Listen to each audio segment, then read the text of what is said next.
What is the value of small business? We can think of all the usual things. Small business employs almost half the workers in the United States. Small business tax base goes directly to the communities where they are located.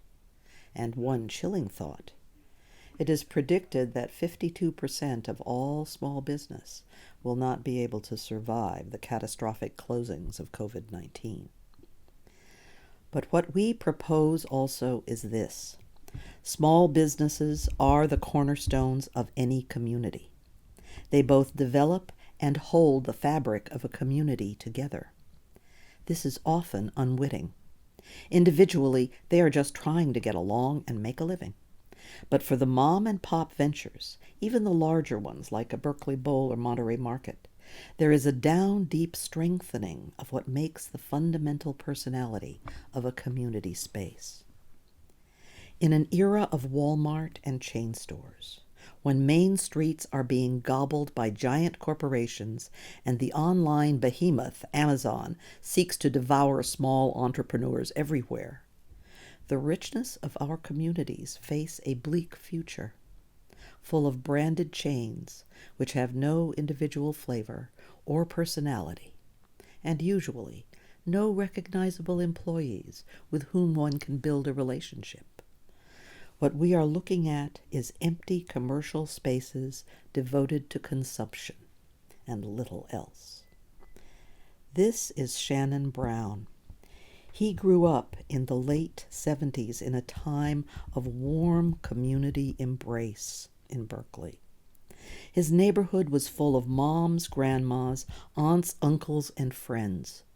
Along with the many small black-owned businesses, his group of 30 to 40 friends thrived in a safe and watched-over atmosphere. Nobody got away with anything. Every adult knew pretty much every kid. There was even an unspoken agreement of caregiving, and the small mom-and-pop businesses were integral to that care. So my memories of Ashby and the Sacramento, the South Berkeley area were very good memories as a child. My grandmother grew up on Harper Street, so my cousins and all of us grew up in that neighborhood, so I always had two areas to hang around in: North Berkeley, where I live at over here, and then my grandmother, so I was over constantly all the time too, and I had tons of friends in that neighborhood, and cousins and aunties and relatives and families and everybody. So that area, the Sacramento area, what I remember, it was a lot of black-owned businesses back then. Like you had Tiny Snack Shop, which like a little restaurant selling like really good, hamburgers, chicken, all that kind of stuff. And then it was a toy store, like almost right next to Tiny Snack Shop. I remember that was there for a few years. I remember my uncle used to take me over there every now and then. I remember Planet of the Apes was real big at that time, so I remember I got me some Planet of the Apes toys at that time.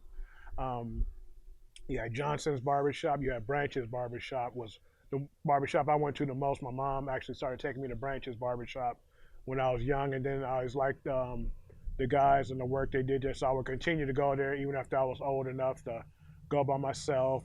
Yeah, barbershops were an area where everybody hung out in, and like all the old timers and the youngsters hung out. We'd sit there, listen to the old timers tell stories, and I remember like even after you got your hair cut and stuff, you would still sit and hang out just because everybody was so entertaining and you just wanted to hear stories. And even if you weren't getting getting a haircut that day, you a lot of times come and hung out, or if you were with a buddy and stuff and just hung out in that area. It was just like really good times, just to listen to old stories, and it was real entertaining. That's where everybody kind of hung out at. Majority of the older men that hung out there weren't even getting haircuts. They would just hang out there and tell stories, and just that was the place to hang out. The youngsters, we're the mainly ones getting the haircuts, and then we hang out. But like every time you come in there, you'll see the same guys hanging out and stuff. So I was in there, and there was like a bunch of old timers, the old guys that lived in the neighborhood around there, and most didn't have too much money, and were kind of just that was how it was back then. And I remember one guy came in, he was a little, he wanted to act like he was a little high class, older guy, and he said, yeah, I just, he came in, Brad, yeah, I just bought me some steaks and shrimp and this and that. Yeah, you ends don't know nothing about that. Y'all can't afford that kind of stuff. And the whole place just busted out laughing and stuff, because it was just funny, when people, it was all done in fun and humor and stuff. That was a really funny story. I laughed at it for days. But yeah, it was always characters in there all the time, just cracking jokes and arguing and fussing and being out front of the store, yelling at people driving by and stuff. So yeah, it was a really fun. That was a really fun time. Reed's Records.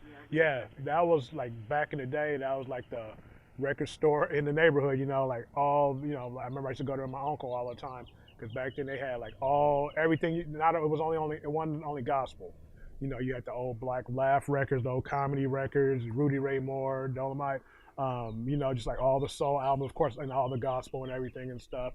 So yeah, they had everything. And Walker's Barbecue was right across the street from that, which was a black-owned barbecue shop back in the day. So yeah, Reed's Records been there forever, Yeah, yeah, and they really maintained through the neighborhood. Like I said, you could get everything there. You know, any kind of music or records, or they could order stuff for you. Back in the day, they had a like big variety of all kind of stuff. Yeah, so yeah, I was in Reed's Records many times as a kid, and then yep. When I grew up, when my grandmother lived on Harper, like they'd been there living there since the 30s or 40s when they first moved here from Louisiana and stuff. So yeah, but like every house, you either knew somebody or was a relative. So like yeah, so you couldn't do nothing on that block without it getting unless without it getting back to like your grandmother, your mom, Miss Bolin, Miss January. I still remember their names, Miss Hilliard, So yeah, it was just all family and people you knew and stuff, friends, grandmas, friends, aunties. Back then, without even telling my parents or where I was, I'd be all in neighbors' houses, eating candy and sitting there watching TV with them and stuff. I always like to hear the older people talk, so I would just like go, hey, Miss January and Miss Bolin, knock on their door and be in there, they have cookies and candy, kind of stuff like that. So that was like, a really good safe time where you could do stuff like my godmother and them next door, Mama Turner and them always had Oreos and stuff, So yeah, always, there was always, every place you went always had some kind of snacks or goodies or something, yeah, and always somewhere to hang out in, yeah. My relationship with the police in the neighborhood, we really didn't have a relationship with the police because, it was not like it is now. There was like no crime and people, breaking the house. So we'd rarely ever see the police except driving by and stuff. We were all small kids back then and stuff. So, they would see us playing around and just driving around. But yeah, we didn't like have any, negative at all relationships with, police and stuff back then in those days. There was no reason to, a lot of the old timers passed away and, like my dad would tell me, left their kids the houses and the kids didn't take care of the mortgages or pay the taxes or just decided to sell, and get, the fast money and stuff. So, all the houses went up for sale and all the people moved out and all new people came moving in and stuff. So that's basically what happened with that, It was like once all the old timers passed away, then all the houses just went into, whatever. Either sold by the kids or if they didn't have anybody, just sold. Yeah. And then like after that, it was nothing like it was before, just started trickling down and just start seeing all new faces in the neighborhood and stuff. Once all the old timers moved out or families moved out, everybody you knew, new people moved in and you didn't have a relationship with them.